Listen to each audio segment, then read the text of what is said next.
شروع کرتا ہوں اللہ کے نام سے جو بڑا مہربان اور نہایت رحم کرنے والا ہے۔ السلام علیکم ورحمۃ اللہ وبرکاتہ۔ فجر کی نماز کے بعد اس سورت کو 3 بار پڑھ لیا کرو۔ جوان بیٹے کو کامیاب دیکھ کر دنیا بھی حیران رہ جائے گی۔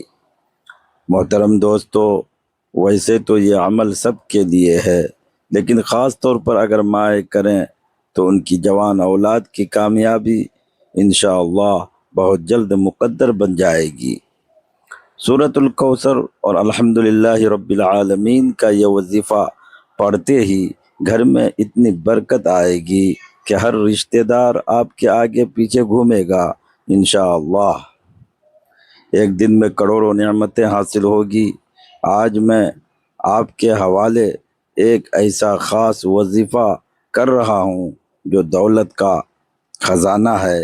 یہ وظیفہ اتنا تیز اثر کرنے والا ہے کہ صرف 2 منٹ میں اس کا اثر نظر آنے لگتا ہے۔ دوستو، جس شخص کی جیب کئی سالوں سے خالی ہے، جو بندہ سالوں سے غریب ہے اور تنگ دستی کا شکار ہے، جس گھر میں برسوں سے رزق اور دولت کی تنگی ہے، جہاں رحمت اور برکت کی ہوائیں آج تک نہیں چلی، وہ دنیا جہان کے سارے کام چھوڑ کر اس دولت والے وظیفے کو کسی صورت میں مت چھوڑیں۔ یہ ایسا خاص عمل ہے کہ پڑھنے والا اپنے رب کعبہ کو راضی کر لیتا ہے، اور جب رب راضی ہو جاتا ہے تو اس بندے کی ہر مشکل، ہر پریشانی اور ہر تنگ دستی ہمیشہ کے لیے ختم ہو جاتی ہے۔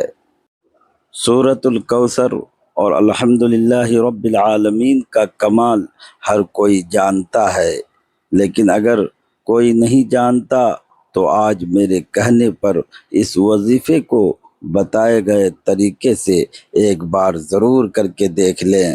انشاءاللہ اثر آپ کی آنکھوں سے دکھے گا۔ آپ تمام وظیفوں کو بھول جائیں گے، بس ایک بار اس عمل کو پڑھنے کی دیر ہے۔ یہ ایسا وظیفہ ہے کہ آج تک جس کسی کو بتایا اور جس کسی نے پڑھا، رب کریم نے اس پر اپنی بے شمار رحمتیں اور برکتیں نازل فرمائی۔ دوستو، یہ وہی صورت ہے جس سے انسان کی تمام پریشانیاں ختم ہو جاتی ہیں۔ ایک صاحب حضرت علی رضی اللہ عنہ کی بارگاہ میں حاضر ہوئے اور عرض کیا، امیر المومنین، میں تنگ دست ہوں، میرے گھر کے حالات بہت خراب ہیں۔ تو حضرت علی رضی اللہ تعالی عنہ نے فرمایا، جاؤ استغفار کرو۔ پھر دوسرا شخص آیا اور کہا، میں بے اولاد ہوں، بہت پریشان ہوں، اولاد نرینہ کا طالب ہوں۔ حضرت علی رضی اللہ تعالی عنہ نے فرمایا، جاؤ استغفار کرو۔ پھر تیسرا شخص آیا اور عرض کیا، امیر المومنین، میرے گھر میں پریشانیاں ہیں، حالات بگڑے ہوئے ہیں۔ حضرت علی رضی اللہ تعالی عنہ نے پھر وہی فرمایا، جاؤ استغفار کرو۔ وہ تینوں شخص چلے گئے تو پاس بیٹھے ایک بندے نے ادب سے پوچھا، یا امیر المومنین، آپ کے پاس 3 الگ الگ بندے آئے، تینوں نے اپنے مختلف مسائل پیش کیے، مگر آپ نے تینوں کو ہی استغفار کا حکم دیا، ایسا کیوں؟ حضرت علی رضی اللہ تعالی عنہ نے فرمایا، آج ہماری تباہی اور بربادی کی سب سے بڑی وجہ ہمارے گناہ ہیں۔ اگر کسی کا رزق تنگ ہے تو وہ توبہ کرے، اگر کسی پر پریشانیاں حاوی ہیں اور جان نہیں چھوڑ رہی تو وہ توبہ کرے۔ ہر تکلیف کا علاج استغفار میں چھپا ہے۔ اگر کسی پر آزمائش ہے تو وہ توبہ کرے، اور اگر کسی کے گھر میں فاقے ہیں، غربت ہے، تنگ دستی ہے تو وہ بھی توبہ کرے، کیونکہ توبہ کا ذکر، استغفار کا عمل رب کو راضی کر لیتا ہے، رب العزت کو منا لیتا ہے۔ جب انسان اپنے گناہوں کا اقرار کر کے سچے دل سے توبہ کرتا ہے تو رب اس پر اپنی رحمتوں کے دروازے کھول دیتا ہے، اور جب رب اپنے کسی بندے سے راضی ہو جاتا ہے تو پھر اس بندے کو دنیا سے مانگنا نہیں پڑتا، رب اسے اپنے غیبی خزانوں سے اتنا عطا کرتا ہے کہ اس کے گھر میں برکتیں ہی برکتیں اتر آتی ہیں۔ حضرت علی رضی اللہ تعالی عنہ نے فرمایا، جب کبھی تم پر مشکل وقت آ جائے، جب کبھی حالات بگڑ جائیں، جب کبھی در در کی ٹھوکریں لگیں، جب کبھی رزق میں تنگی ہو، جب دل پر بوجھ محسوس ہو تو استغفار کرو، کیونکہ اکثر انسان جانے انجانے میں ایسا کوئی گناہ کر بیٹھتا ہے، کوئی ایسی بات زبان سے کہہ دیتا ہے یا ایسا عمل کر جاتا ہے جس سے وہ رب کی ناراضگی کا شکار ہو جاتا ہے، اور جب بندہ رب کی پکڑ میں آ جائے تو پھر دنیا کے کوئی جادو، کوئی تعویذ، کوئی جنات، کوئی وظیفے یا اعمال بھی اس کے لیے فائدہ مند ثابت نہیں ہوتے۔ جب تک انسان اپنے گناہوں کی سچی توبہ نہیں کرتا تب تک وہ زندگی میں کامیاب نہیں ہو سکتا۔ سچی توبہ ہی وہ چابی ہے جو بند قسمتوں کے دروازے کھول دیتی ہے، اس لیے خدا را سب سے پہلے اپنے گناہوں کی سچی توبہ کیجئے، دل سے اللہ کے سامنے جھک جائیے، اپنی غلطیوں کو مان لیجئے اور رب سے کہیے، اے میرے رب، میں نے ظلم کیا اپنے ہی اوپر، تو مجھے معاف کر دے، مجھے اپنی رحمتوں میں جگہ دے اور مجھ پر اپنی نظر کرم بنائے رکھ۔ بھائیوں اور بہنوں، یہی اصل کامیابی کا راز ہے جو آج میں آپ کو بتا رہا ہوں۔ میں نے بہت سے لوگوں کو دیکھا ہے، وہ بڑے بڑے وظائف کرتے ہیں، تلاوتیں کرتے ہیں، دعائیں کرتے ہیں، مگر جب تک توبہ نہیں کرتے ان کے حالات نہیں بدلتے۔ لوگ بڑے بڑے عمل بتاتے ہیں، درجے بیان کرتے ہیں، مگر سچائی یہ ہے کہ سب سے بڑا عمل توبہ ہے، کیونکہ توبہ ہی وہ دروازہ ہے جس کے ذریعے بندہ اپنے رب تک پہنچتا ہے۔ جب رب راضی ہو جاتا ہے تو رزق کھل جاتا ہے، گھروں میں سکون اتر آتا ہے، اولاد کامیاب ہوتی ہے اور زندگی رحمتوں سے بھر جاتی ہے۔ تو دوستو، آج سے ارادہ کیجئے گناہوں سے توبہ کا، استغفار کا اور رب کو راضی کرنے کا۔ انشاءاللہ آپ دیکھیں گے کہ آپ کی زندگی کیسے نور اور برکت سے چمک اٹھے گی۔ مقصد کیا ہے؟ مقصد یہ ہے کہ ہمیں کوئی ایسا عمل بتایا جائے جو ہمیں واقعی کامیاب کر دے، ہماری زندگی بدل دے، ہمارے حالات سنوار دے۔ تو سنیے دوستو، استغفار ایک ایسا عمل ہے جو انسان کو اس کے گناہوں سے چھٹکارا دلا سکتا ہے۔ بھائیوں اور بہنوں، دراصل ہمارے گناہ ہی وہ وجہ ہیں جن کی بدولت ہماری تباہی اور بربادی بڑھتی جا رہی ہے اور ختم ہونے کا نام ہی نہیں لے رہی۔ اگر آپ اس تباہی، اس بربادی، اس تنگی اور پریشانیوں سے بچنا چاہتے ہیں تو استغفار کی کثرت کیجئے، بار بار، ہر وقت، ہر حال میں استغفر اللہ کہتے رہیے۔ استغفار کے لفظی معنی ہیں مغفرت طلب کرنا، یعنی اللہ تبارک و تعالیٰ سے بخشش مانگنا، اور مغفرت کا مطلب ہے گناہ کے شر اور سزا سے بچ جانا۔ دین اسلام میں استغفار کی بہت بڑی اہمیت ہے۔ قرآن کریم میں کئی ایسی آیات موجود ہیں جو مغفرت اور استغفار کی اہمیت بیان کرتی ہیں۔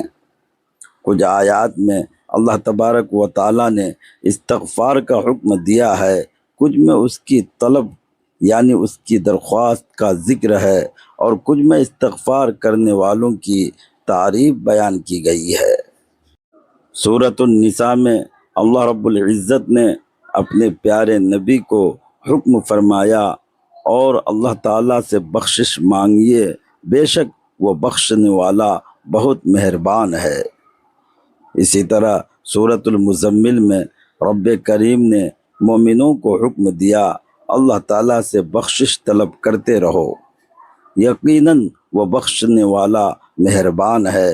اور ہمارے پیارے نبی اکرم صلی اللہ علیہ وسلم کا فرمان ہے، میں اللہ تعالیٰ سے دن میں 100 بار بخشش طلب کرتا ہوں۔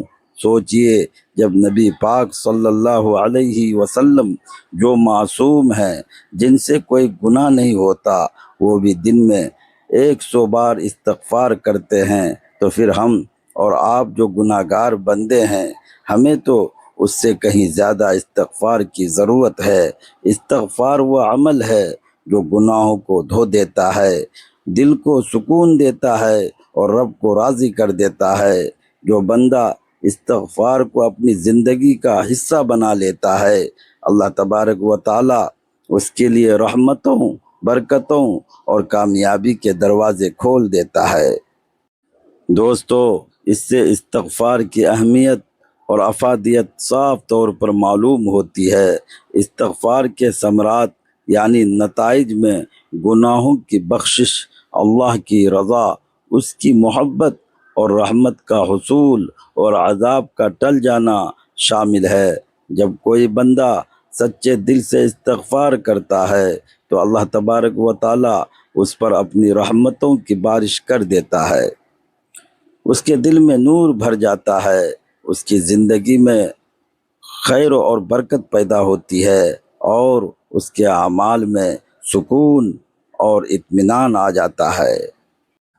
استغفار کی برکت سے دل روشن ہو جاتے ہیں، درجات بلند ہو جاتے ہیں، جہاد اور تقوی کا جذبہ پیدا ہوتا ہے، وقار، صبر اور بردباری میں اضافہ ہو جاتا ہے، روزی میں کشادگی یعنی پھیلاؤ ہوتا ہے، مال اور اولاد میں اضافہ ہوتا ہے، بلاؤں اور مصیبتوں سے حفاظت ملتی ہے، جسمانی اور روحانی طاقت میں اضافہ ہوتا ہے، اور سب سے بڑھ کر بندے کا دل اپنے خالق یعنی اپنے پیدا کرنے والے کی محبت کی طرف رجحان کرنے لگتا ہے۔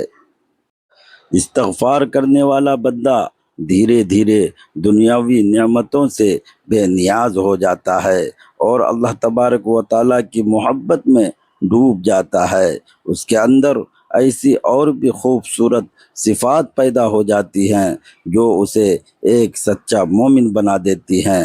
لیکن دوستو، جہاں استغفار کے بے شمار فائدے ہیں، وہیں کچھ شرائط اور شرطیں بھی ہیں جن کا خیال رکھنا ضروری ہے۔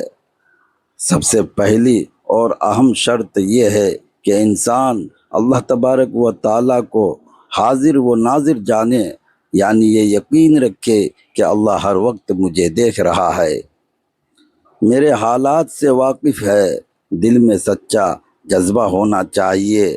اب آئیے آج کے وظیفے کی طرف۔ نماز فجر کے بعد باوضو مصلی پر بیٹھیے، ایک بار تعوذ یعنی اعوذ باللہ من الشیطان الرجیم اور تسمیہ یعنی بسم اللہ الرحمن الرحیم پڑھ کر شروع کیجیے۔ 3 مرتبہ درود پاک پڑھیے، چاہے صلی اللہ علی محمد یا درود ابراہیمی۔ پھر اپنے مقصد کی نیت کیجیے، چاہے گھر، روزی، شفا یا کوئی بھی حاجت کیوں نہ ہو، یقین رکھیے رب العالمین سے مانگا گیا ہر عمل انشاءاللہ ضرور قبول ہوتا ہے۔ پہلا حصہ درود پاک پڑھنے کے بعد ہاتھ کی انگلیوں پر یا تسبیح کے دانوں پر الحمدللہ رب العالمین 100 بار پڑھنا ہے۔ آپ نے 100 دانوں کی مکمل تسبیح پوری کرنی ہے۔ جب آپ کی زبان سے الحمدللہ رب العالمین نکل رہا ہو تو آپ کے ذہن میں کوئی اور خیال نہیں ہونا چاہیے، آپ کا ذہن صرف اپنے مقصد پر ہونا چاہیے اور آپ روتے ہوئے تڑپتے ہوئے اپنے رب کعبہ سے مانگتے چلے جائیں۔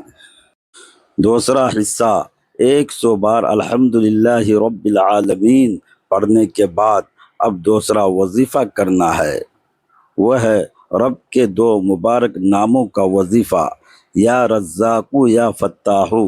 آپ نے یا رزاقو یا فتاحو 11 بار پڑھنا ہے، دونوں ناموں کو ملا کر پڑھیں گے تو 1 شمار ہوگا۔